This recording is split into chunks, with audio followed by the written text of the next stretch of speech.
నియోజకవర్గాల పునర్విభజన తరువాత మహిళా రిజర్వేషన్ అమలు కాబోతుంది కాబట్టి మొత్తం ఈ పరిణామాలతో దేశ రాజకీయ స్వరూపమే ఖచ్చితంగా మారబోతూ ఉంది.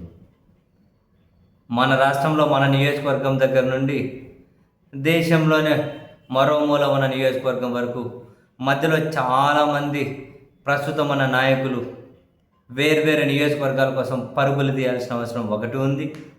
ఇప్పుడు మన రాష్ట్రంలో కూడా కీలక నియోజకవర్గాలు కొన్ని ఎస్సీ ఎస్టీ కిందకు పోతాయి, మరికొన్ని మహిళా రిజర్వేషన్ కిందకు పోతాయి.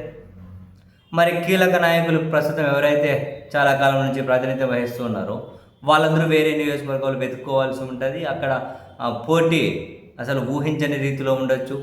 ఈ పార్టీలో ఉండేవాళ్ళు ఇంకో పార్టీలోకి జంప్ అయిపోవచ్చు, అక్కడున్న వాళ్ళు ఇంకోటి. మొత్తం రాజకీయ స్వరూపం అయితే ఖచ్చితంగా మారబోతూ ఉంది.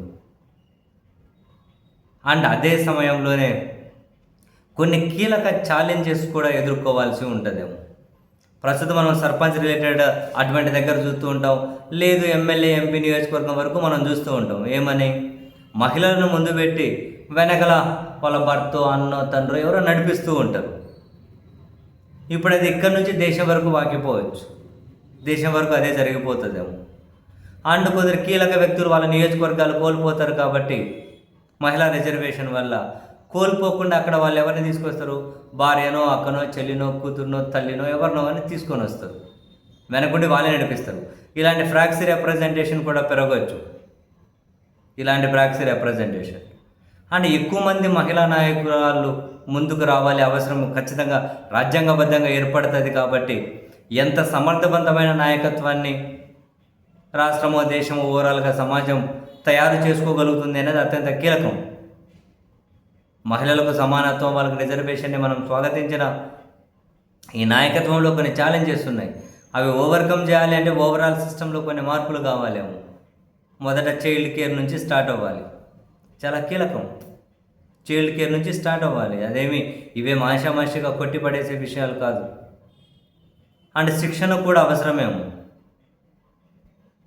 అండ్ ఈ ఫ్రాక్సీ రిప్రజెంటేషన్ తగ్గినప్పుడే నిజమైన మహిళా సాధికారత సాధ్యం అవుతుంది. సో ఈ విధంగా చూసుకున్నా కూడా ఛాలెంజెస్ ఉన్నాయి. రాజకీయ స్వరూపం మారిపోతుంది.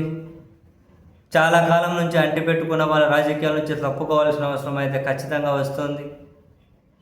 ఓవరాల్గా భారతదేశ నమూనా మారబోతుంది అనేది క్లియర్. దాన్ని నిజంగానే మారనిస్తారా, లేకపోతే మరో రూపంలో గుప్పెటపడతారా? చాలా ప్రశ్నలకు కాలం అయితే సమాధానం చెప్పి తీరాలి.